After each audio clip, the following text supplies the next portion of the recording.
अच्छा भाई, मज़ीद प्रैक्टिस करते हैं परम्यूटेशंस एंड कॉम्बिनेशंस की। अगला सवाल देखते हैं, question number 5।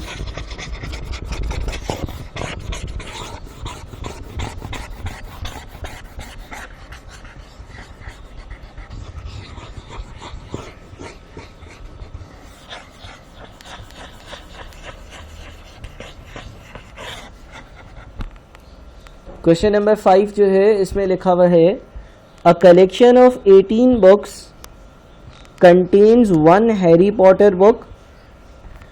Linda is going to choose 6 of these books to take on holiday. 18 किताबें हैं और लिंडा उसमें से 6 किताबें हॉलीडेज के लिए लेकर जाएगी। अच्छा, इन 18 में से एक हैरी पॉटर की बुक है। पहला पार्ट बोलते हैं, in how many ways can she choose 6 books. कितने तरीकों में 6 किताबें सेलेक्ट हो सकती हैं। तो आसान सा पार्ट है 18C6। 18C6 कितना आता है भाई? 18 में से 6 चीज़ें सेलेक्ट करनी है ना, तो 18C6 18564 18564। उसके बाद है how many of these choices will include the Harry Potter book. 18 में से 6 किताबें सेलेक्ट करनी हो तो कितने बार ऐसा होगा कि हैरी पॉटर की किताब जो है वो सेलेक्ट करी होगी। 18 में से एक हैरी पॉटर की बुक है, उसको 17 कर दो, उसको सेलेक्ट करा है, तो अब 17 में से 5 को सेलेक्ट करना, तो 17C5 6188। उसके बाद लिखा हुआ है, in how many ways can 5 boys and 3 girls stand in a straight line. कितने अलग अलग तरीकों में 5 बॉयज़ और 3 गर्ल्स एक सीधी लाइन में खड़े हो सकते हैं। If there are no restrictions, अगर कोई रिस्ट्रिक्शंस ना हो, कोई रिस्ट्रिक्शंस नहीं है तो 8 लोग हैं, 8 लोग 8 फैक्टोरियल तरीकों में एक लाइन में खड़े हो सकते हैं, और 1 फैक्टोरियल इज़ 40320। दूसरा है, if the boys stand next to each other. ये भी आसान है, 5 बॉयज़ हैं, उनका एक ग्रुप बना दो, उसके अलावा 3 गर्ल्स हैं, तो 4 चीज़ें हो गई, इसलिए 4 फैक्टोरियल, और वो बॉयज़ अपने ही ग्रुप में अपने आप को 5 फैक्टोरियल तरीकों में अरेंज कर सकेंगे। तो आ गया 2880। काफ़ी आसान सा सवाल था। ठीक है, मज़ीद आगे बढ़ते हैं। अच्छा, इस सवाल में पार्ट ए कर लेते हैं, पार्ट बी जो है वो बाद में हम कर लेंगे। पार्ट ए देखते हैं। अच्छा सवाल है, सवाल कहता है, the menu for a meal in a restaurant is as follows. Starter course, यानी कि आप एक रेस्टोरेंट गए और वहाँ पर आप स्टार्टर कोर्स जो है ना वो सेलेक्ट कर सकते हो, कुछ भी। ठीक है। अच्छा, स्टार्टर कोर्स में क्या क्या है? मेलन सूप, स्मोक्ड सैल्मन, यानी कि 3 ऑप्शन है। स्टार्टर कोर्स के कितने ऑप्शंस हैं? 3 ऑप्शंस हैं। ठीक है ना, या तो आप मेलन ले लोगे, या सूप, या स्मोक्ड सैल्मन। 1 2 3। फिर है मेन कोर्स। मेन कोर्स में क्या है? मेन कोर्स में आपके पास chicken, steak, lamb cutlets, vegetable curry, fish. कितनी चीज़ें हैं? 1 2 3 4 5। ठीक है ना। Main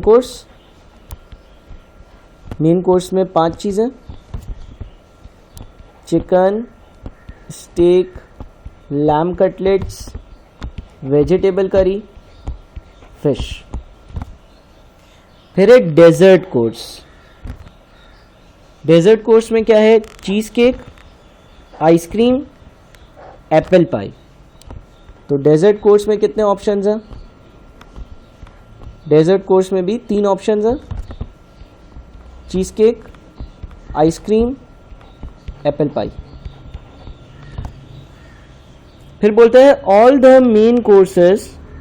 main courses are served with salad and either new potatoes or french fries.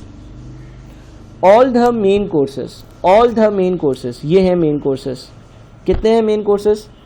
ये जो मेन कोर्सेज हैं ये 5 हैं। वो बोलता है सारे के सारे मेन कोर्सेज है ना, उसके साथ सैलेड तो है ही है,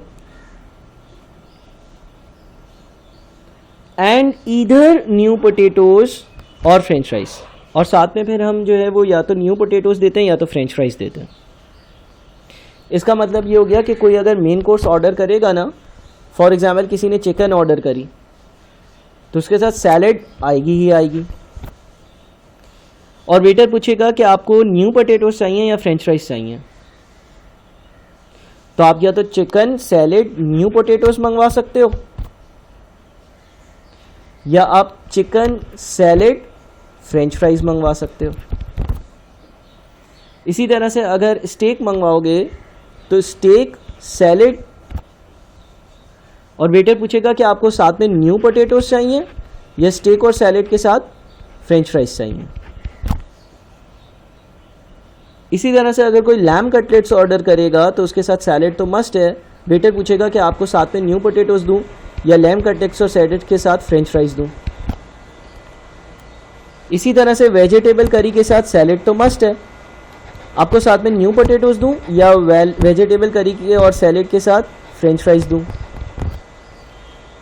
इसी तरह से फिश के साथ सैलेड तो मस्ट है, साथ में न्यू पोटैटोज दूं या फिश और सैलेड के साथ फ्रेंच फ्राइज दूं। इसका मतलब ये हो गया कि जो मेन कोर्स हैं वो नज़र तो 5 आ रहे हैं, लेकिन मैं 1 2 3 4 5 6 7 8 9 10 तरह के ऑर्डर्स प्लेस कर सकता हूँ, 10 अलग अलग तरह के ऑर्डर्स प्लेस कर सकता हूँ। या मैं ये भी कह सकता हूँ कि यार मेरे पास जो साइड लाइन होगी उसके 2 ऑप्शंस हैं, क्या क्या? या तो मैं न्यू पोटैटोज मंगवा लूँगा या तो मैं फ्रेंच फ्राइज मंगवा लूँगा। ठीक है। अब वो बोलते हैं how many different 3 course meals are there, यानी कि अगर आप किसी रेस्टोरेंट जाते हो और एक स्टार्टर मंगवाते हो और एक मेन कोर्स मंगवाते हो और डेजर्ट मंगवाते हो, एक कितने अलग अलग तरीके के ऑर्डर्स प्लेस कर सकते हो? 3 तरह के स्टार्टर्स हैं, मैं इन 3 में से एक स्टार्टर को सेलेक्ट करूंगा 3C1। 5 तरह के मेन कोर्सेज हैं, मैं इसमें से एक मेन कोर्स सेलेक्ट करूंगा 5C1।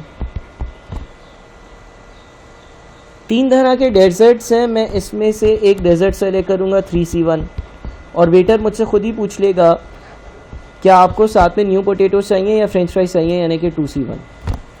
तो देखो 3C1, 3 में से एक चीज़ into 5C1 into 3C1 into 2C1 कितना होता है? 90। अच्छा, हम इन दोनों को मर्ज भी कर सकते हैं। ये जो मेन कोर्स है 5 और ये जो साइड लाइन है 2, इसको हम मर्ज कर भी वर्किंग कर सकते हैं। यानी कि हम यूँ भी कह सकते हैं कि यार स्टार्टर कोर्स में मेरे पास 3 ऑप्शंस हैं, मेलन सूप और स्मोक सैल्मन। मेन कोर्स में मेरे पास 10 ऑप्शंस हैं, और डेजर्ट कोर्स जो है ना इसमें मेरे पास 3 ऑप्शंस हैं। ऐसा भी कह सकता हूँ, मेन कोर्स में ये 10 ऑप्शंस लिख दूँ, यानी कि ये जो new potatoes or french fries था इसको मैं एक साथ कर दूँ। तो इस हिसाब से अगर मैं वर्किंग करूँगा तो मेरी वर्किंग होगी 3C1 into 10C1 into 3C1। ऐसे भी हो सकता है, अगेन आपका आंसर 90 आएगा। ठीक है ना। तो 90 अलग अलग तरीके हैं जिसमें मैं 3 कोर्स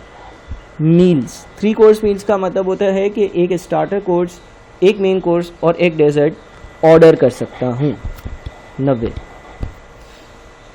अगला बोलता है how many different choices are there if customers may choose only 2 of the 3 courses. कितनी अलग अलग चॉइसेस हैं अगर कस्टमर सिर्फ 2 कोर्सेज मंगवा सकता है, यानी कि या तो वो स्टार्टर कोर्स और मेन कोर्स मंगवा ले, या वो स्टार्टर कोर्स और डेजर्ट कोर्स मंगवा ले, या वो मेन कोर्स और डेजर्ट कोर्स मंगवा ले। 3 में से सिर्फ 2 चीज़ें मंगवा सकता है।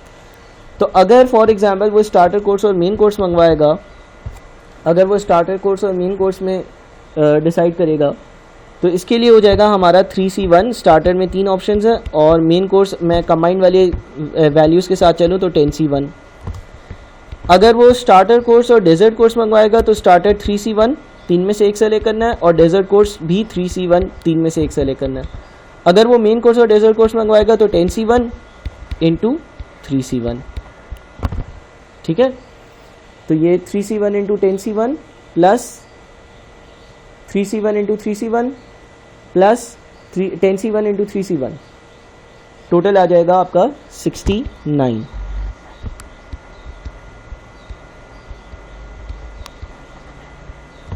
सही। चलें जनाब आगे चलते हैं। क्वेश्चन नंबर 7 अब करते हैं। 7 में लिखा हुआ है the word Argentina includes the 4 consonants R, G, N, T and the 3 vowels A, E, I। ये जो वर्ड है अर्जेंटीना, इसमें जो है 4 कॉन्सोनेंट्स हैं और 3 वॉवल्स हैं। Find the number of different arrangements using online letters. बड़ा आसान, 9 फैक्टोरियल, 9 चीज़ें 9 फैक्टोरियल तरीक़ों में अरेंज होंगी। रिपीटेशंस के फैक्टोरियल से डिवाइड, ए आ रहा है 2 बार और n आ रहा है 2 बार, तो 9 factorial divided by 2 factorial into 2 factorial, repetition के फैक्टोरियल से डिवाइड करते हैं ना, तो 9 factorial divided by 2 factorial into 2 factorial.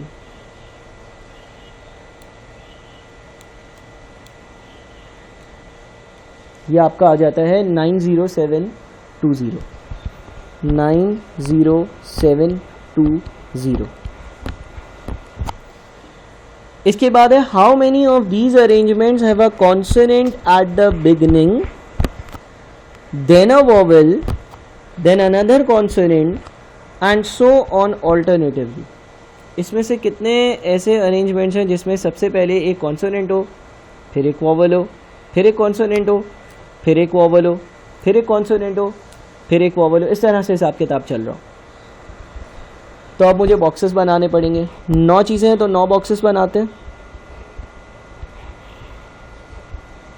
1 2 3 4 5 6 7 और 8 और ये 9। पहले क्या आएगा? कॉन्सोनेंट। कॉन्सोनेंट कितने हैं? 9 चीज़ें हैं ना, 9 में से R, G, N, T consonants हैं। एक R है, G भी एक है, N 2 है और T 1 है। 5 चीज़ें हो गई। 3 vowels, A, E, I 3 vowels हैं और A 2 बार है, E 1 बार है और I 1 बार है। 4 ये चीज़ें हो गई। वो बोलता है कि कितनी ऐसी अरेंजमेंट्स होंगी जिसमें सबसे पहले जो है वो एक कॉन्सोनेंट हो, फिर एक वॉवल हो, फिर एक कॉन्सोनेंट हो, फिर एक वॉवल हो, इस तरह से चल रहा हो। पहली जगह पर कॉन्सोनेंट आए, कितने कॉन्सोनेंट है? 5, 5 में से कोई भी एक आ जाए। दूसरी जगह पर वॉवल है, कितने वॉवल्स हैं? 4, 4 में से कोई भी एक आ जाए। तीसरी जगह पे कॉन्सोनेंट आया, अच्छा 5 कॉन्सोनेंट से एक कॉन्सोनेंट पहली जगह पर इस्तेमाल हो गया, तो अब बचे हुए 4 में से कोई भी एक कॉन्सोनेंट आ सकता है। चौथी जगह पर वॉवल आए, 4 वॉवल से दूसरी जगह पर एक वॉवल आ गया, तो अब बचे हुए 3 में से कोई भी एक वॉवल आ सकता है। 5वीं जगह पर कॉन्सोनेंट आए, पहली जगह पर और तीसरी जगह पर एक एक कॉन्सोनेंट इस्तेमाल हो गया है, तो 5वीं जगह पर अब बचे हुए 3 में से कोई भी एक कॉन्सोनेंट आएगा। छठी जगह पर वॉवल आए, 4 वॉवल से दूसरी और चौथी जगह पर 2 वॉवल्स इस्तेमाल हो गए, तो अब बचे हुए 2 में से कोई भी एक वॉवल यहाँ पर आएगा। 7वीं जगह पर एक कॉन्सोनेंट आए, 5 में से आप 3 कॉन्सोनेंट्स इस्तेमाल कर चुके हो, तो बचे हुए 2 में से कोई भी एक कॉन्सोनेंट यहाँ आएगा। इसी तरह से बचा हुआ एक वॉवल, इसी तरह से बचा हुआ एक कॉन्सोनेंट। ठीक है ना। अब या तो यूँ कर लो सॉल्व, 5 × 4 × 4 × 3 × 3 × 2 × 2 × 1 × 1 डिवाइडेड बाई रिपीटेशन का फैक्टोरियल, यानी कि 2 फैक्टोरियल इंटू 2 फैक्टोरियल। ये एक तरीका है। दूसरा तरीका सिंपली क्या कर लो कि यार ये देखो, ये 5 4 3 2 1, ये एक पट्टी चल रही है, ये हो गया हमारा 5 फैक्टोरियल। और 4 3 2 1, ये दूसरी पट्टी चल रही है, ये हो गया हमारा 4 फैक्टोरियल। और इसको डिवाइड करो रिपीटेशन के फैक्टोरियल से, यानी कि 2 फैक्टोरियल इंटू 2 फैक्टोरियल से, ठीक है ना। तो 5 factorial into 4 factorial divided by 2 factorial divided by 2 factorial, यानी कि 720।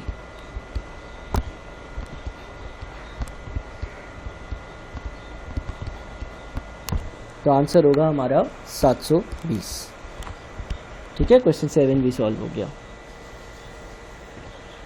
क्वेश्चन नंबर 8 पर आते हैं।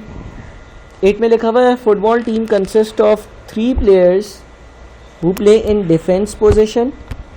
डिफेंस पोजीशन में खेलने वाले 3 लोग हैं। 3 players who play in a midfield position. Midfield position में खेलने वाले 3 लोग हैं।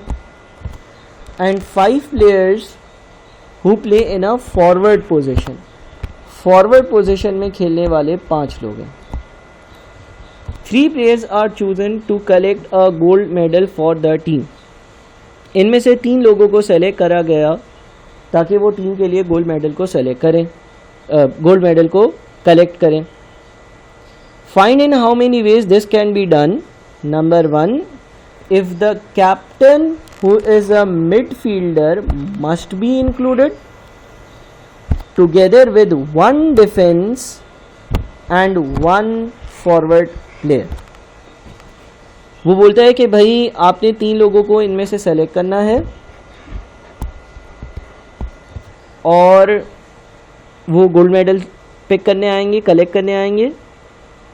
और कंडीशन कुछ ऐसी है कि कैप्टन तो लाजमी होगा। अच्छा, वो मिडफील्डर है, एक होगा कैप्टन, एक बंदा होगा डिफेंस से और एक बंदा होगा फॉरवर्ड से। तो बड़ा आसान है, डिफेंस की 3 प्लेयर्स हैं, 3 में से एक सेलेक्ट करना है, 3C1। मिडफील्ड में से तो कैप्टन आ गया और फॉरवर्ड के 5 लोग हैं, उसमें से एक सेलेक्ट करना है, 5C1। तो 3C1 इंटू 1 इंटू 5C1 कितना होता है भाई? 3C1 इंटू 1 इंटू 5C1, ये आपका बन जाता है 15।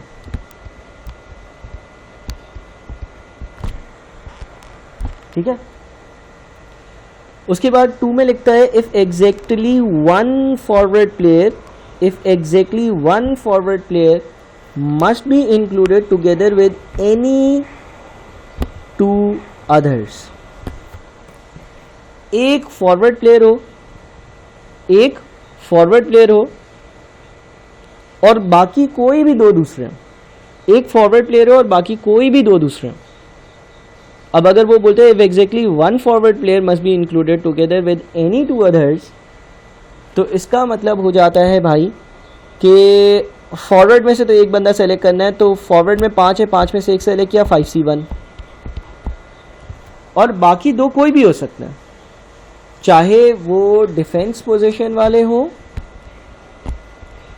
चाहे वो मिडफील्ड पोजीशन वाले हो, कोई भी हो सकता है। यानी कि मैंने फॉरवर्ड जो है 5 थे, उसमें से एक सेलेक्ट किया, 5C1। डिफेंस और मिडफील्ड के टोटल 6 लोग हैं, उसमें से 2 लोग सेलेक्ट कर लिए, यानी कि 6C2। तो 5C1 जो है मल्टीप्लाइड बाई 6C2, ये आपका बन जाता है 75। ठीक है। अच्छा, इसको तोड़ तोड़ कर भी कर सकते हैं। तोड़ तोड़ के करने का मतलब ये है कि एक फॉरवर्ड वाला हो गया, एक डिफेंस वाला, एक मिडफील्ड वाला, ये एक पॉसिबिलिटी है। प्लस एक फॉरवर्ड वाला हो गया, दोनों के दोनों डिफेंस वाले हो गए, मिडफील्ड वाला कोई भी नहीं। प्लस एक फॉरवर्ड वाला हो गया, डिफेंस वाला कोई भी नहीं और दोनों के दोनों मिडफील्ड वाले। मतलब ये भी इस तरह से भी आप काम को कर सकते हो। एक ही बात है, इसमें हमने सारी चीज़ें जो है वो अलग अलग कर दी ना, इसमें सारी चीज़ें हमने अलग अलग मेंशन कर दी। ठीक है ना। जिस तरह से 5C1 into 3C1 into 3C1, ये 45 बन जाएगा। ये 45 वो तरीके हैं जिसमें एक फॉरवर्ड प्लेयर होगा, एक डिफेंस होगा, एक मिडफील्ड होगा। फिर ये कैलकुलेट कर लो कि एक फॉरवर्ड प्लेयर होगा एज पर सवाल की कंडीशन और बाकी दोनों डिफेंस पोजीशन वाले हों। 15 तरीके। फिर ये कैलकुलेट कर लो एक फॉरवर्ड प्लेयर होगा और दोनों मिडफील्ड वाले हों, तो 3C0 इंटू 3C2 15। इसको ऐड करोगे तो यही 75 बनना। ऐसे भी कर सकते हो। अगला है find how many different arrangements there are of the 9 letters of the word gold medal if there are no restriction on the order of the letters. कोई रिस्ट्रिक्शन नहीं है, 9 चीज़ें हैं, 9 फैक्टोरियल। रिपीटेशन के फैक्टोरियल से डिवाइड, रिपीट क्या क्या हो रहा है, L 2 बार आ रहा है और D 2 बार आ रहा है, तो 2 फैक्टोरियल इंटू 2 फैक्टोरियल से divide. 9 factorial divided by 2 factorial divided by 2 factorial 90720 90720। फिर बोलते हैं if the 2 letters D come first and the 2 letters L come last. अगर दोनों D सबसे पहले आए और दोनों L लेटर्स जो हैं वो बिल्कुल लास्ट में आए, तो जनाब कुछ होगा ये कि सबसे पहले लेट से D1 आ गया और D2 आ गया, फिक्स हो गई इनकी जगह। आखिर में L1 आ गया और L2 आ गया और बीच में 9 में से 4 की पोजीशन सेट है ना, बीच में 5 चीज़ें आएंगी, 1 2 3 4 5। क्या तरीका होगा, सीधा सीधा 5 फैक्टोरियल लिख दो, या फिर अगर 5 फैक्टोरियल समझ नहीं आता तो ज़रा गौर से सुनो। ये जो बीच वाली 5 चीज़ें हैं, ये बीच वाली 5 चीज़ें अपने आप को 5 फैक्टोरियल तरीक़ों में अरेंज करेंगी, इसलिए 5 फैक्टोरियल लिखा। सबसे पहले 2 D आएंगे। अब ऐसा भी हो सकता है कि D1 पहले और D2 बाद में, ऐसा भी हो सकता है कि D2 पहले और D1 बाद में। यानी कि ये जो एक ब्लॉक है जो इधर ही रहेगा, ब्लॉक की पोजीशन चेंज नहीं होगी, लेकिन इसके अंदर वाले जो 2 कैरेक्टर्स हैं उनकी पोजीशंस आगे पीछे हो सकती हैं। इसी तरह से 2 L हैं, L1 पहले L2 बाद में, या L2 पहले और L1 बाद में, कुछ भी हो सकता है, इसीलिए इसका 2 फैक्टोरियल और रिपीटेशन के फैक्टोरियल से डिवाइड। तो एक ही बात हो जाएगी, 2 फैक्टोरियल कैंसल आउट होंगे, सिर्फ 5 फैक्टोरियल बच जाएगा। और 5 फैक्टोरियल का मतलब हो गया कि 120 आंसर होगा। ठीक है, अच्छा भाई, अब 9 का पार्ट नंबर जो 3 है ना, वो प्रोबेबिलिटी से पर्टेन करता है। अगर प्रोबेबिलिटी कवर किया हुआ है तो इसको करना, और मैं ये बुक भी आप लोगों को सॉफ्ट में दूंगा, उससे इसका आंसर चेक करना। उसके बैक साइड पर, बुक के बैक साइड पर सारे आंसर्स हैं। 1 और 2 में करता हूँ। इनफैक्ट चलो ये क्वेश्चन थोड़ा सा कंफ्यूजिंग होगा आप लोगों के लिए, आप लोग ट्राई कर सकते हो तो करो, वरना फिर हम बाद में डिस्कस करेंगे। ठीक है ना, अगले वीडियो में मज़ीद मैं दूसरे सवाल सॉल्व करता हूँ। बहुत शुक्रिया।